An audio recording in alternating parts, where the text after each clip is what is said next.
Hi everyone, I'm Andrew from Cherry's Karate. This is Master Cherry. We're at Tuxedo School in Uniontown, Pennsylvania. First technique I ever learned in karate was, of course, a downward block. And so not enough application videos online, so I wanted to make one today with all my favorite applications. Just so we're on the same page, downward block, has a reaction hand, the blocking hand over top, and pulling and pushing down in front of you.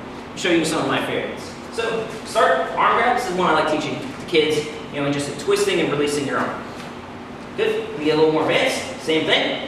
I can then use my counter arm. I can grab and escape. A little more advanced from that, I can also implement a throw with a downward block. If I'm taller than him, same height, I can go over his arm. If I'm shorter than him, a little bit shorter than him, I'll go under his arm. So I can go here, I can step in, and throw. But like I said, if I'm taller than him, same height, I can actually go, I'm going to throw this time, I can go over top. I can come here and throw him over top. Because of the shoulder, it's a little hard for me to get that torque to throw him. So it depends on your height. Next one, pretty easy. You can do a cross arm grab. And what I'm going to do is I'm going to come down, I'm going to strike and pull. So I come down strike and pull. Of course, you can do it faster to snap out of the technique. So next, you can also do it from a shirt grab.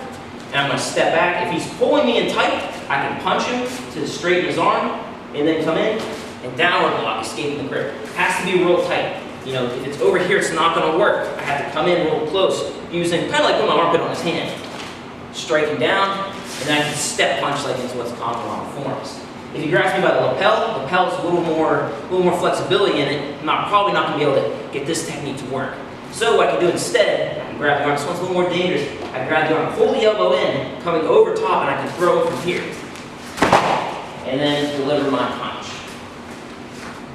Also, just to add some, similar technique for it, two-hand grab. Of course, I can do the same technique from before.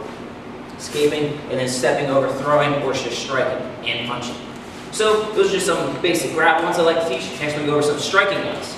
So just to keep it easier to see, he's going to do all the strikes from his right side. It could be a stepping punch or a lunge punch, doesn't matter, or a reverse punch. So when a punch comes in, I can simply block, counter strike. Counter strike, I can step in, punch, or I can step in and throw with my stepping punch. Also, if I just want to control that arm, when that punch comes in, I can control the arm, delivering my reverse punch, set him up. If I want to, I can also just block straight across and just strike underneath. So it depends where you're blocking, where you're moving his shoulder. If I pull his shoulder down, can't strike in the stomach, punch in the face. If I block straight across, opening up the body for a punch. Okay? And like I said, this can easily become also a throw just like before. So when he throws that punch, and I come in, and I block, boom, this would drop him down, I come in, I throw.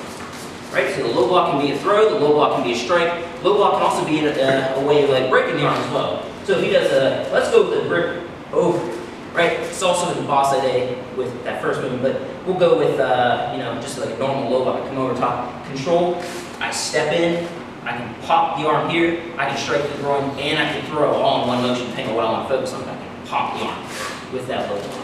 So those are some of my favorite ones. Some of them are a little more dangerous, so make sure you train with a qualified instructor and walking through it, do it appropriately. I do them slower because I don't want to hurt my partner. Of course, in a fight, you just pop it real fast.